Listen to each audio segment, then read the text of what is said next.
And I want to talk about the state and the growth of the state, because this is what this healthcare thing is all about.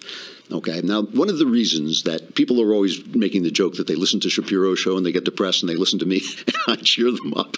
And the reason I don't get depressed, oddly enough, about politics is because I have a tragic view of life. That sounds paradoxical, but it's not. I believe that freedom is a living thing and freedom dies. At its best, freedom in the past, I think, has had maybe a 400-year lifespan. Usually it's closer to 100 or 200 years. We're doing pretty well here, I think. And if you believe that things die, every day is a good day, right? I mean, it's just like getting old. You know, I don't like getting old, and I fight it every step of the way. But I understand that getting old is better than the alternative, which is dying. You know, so like that's the way I feel about the government. Every day that we have freedom is a good day. And I think of conservatives like doctors. You're fighting a losing battle to keep something alive that will ultimately die, but every day you win. You win, and that's why I find myself rather cheerful when things are going. Now, so how do I feel? I mean, what kills freedom ultimately is this desire to make things fair, okay? And that we understand the desire to make things fair, but it ultimately bleeds into equality, and equality kills freedom. Why does equality kill freedom? Let's say you've got two guys who want to play basketball. One of them is LeBron James, and one of them is me, okay? If I want to be equal to LeBron James, there's only one way to do it. I have to hobble LeBron James, right? I have to make LeBron James worse because I can't be as good as LeBron James because reality, nature does not create equality in people.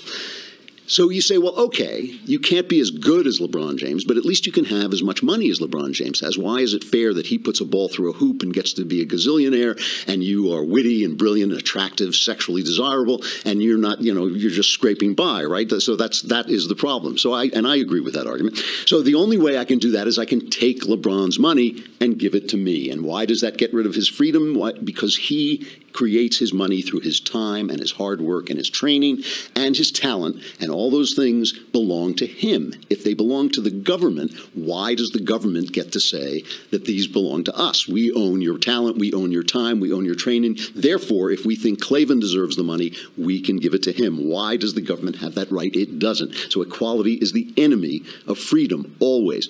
You know, we can make things a little bit fair. We can say that Klavan doesn't have to die gasping in the street because he can't afford, you know, food. Maybe LeBron can put in a little bit of money for that, maybe, you know. But still, it's LeBron's money. He worked for it. He paid it. It's his. His freedom depends on his being able to keep the sweat of his brow. And that is why conservatives are always fighting the state. You know, they're fighting the state because they know, you know, here's the thing.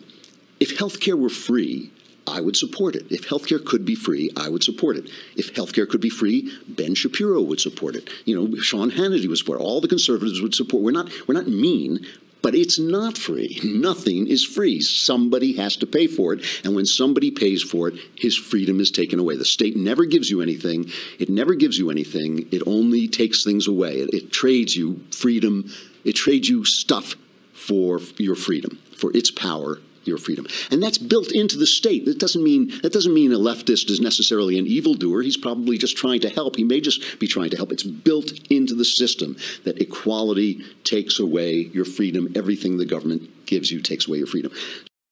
So the question is, what is going to happen to the poor? And personally, I think there's going to have to be an answer to this. One of the things about understanding that freedom dies is understanding you have to make little compromises as you go along, just like you do when you get older. You know, I don't want to concede anything to old age, but eventually I stopped doing martial arts because I knew I was going to get catastrophically injured. You know, you give up little bits. During the 30s, you know, conservatives lost the argument over welfare. We started to have a welfare state, as all free nations start to have a welfare state. And yes, is it the beginning of the end? Yes, it is. Do you have to do it? Yes, you do. Why? Because freedom creates wealth, and wealth makes people say, well, you know, how come people are dying on the streets when our country is so rich and all this stuff? So that is something that happens. And then, you know, you have to fight the growth of welfare, but it slowly grows. And the same thing is true of healthcare.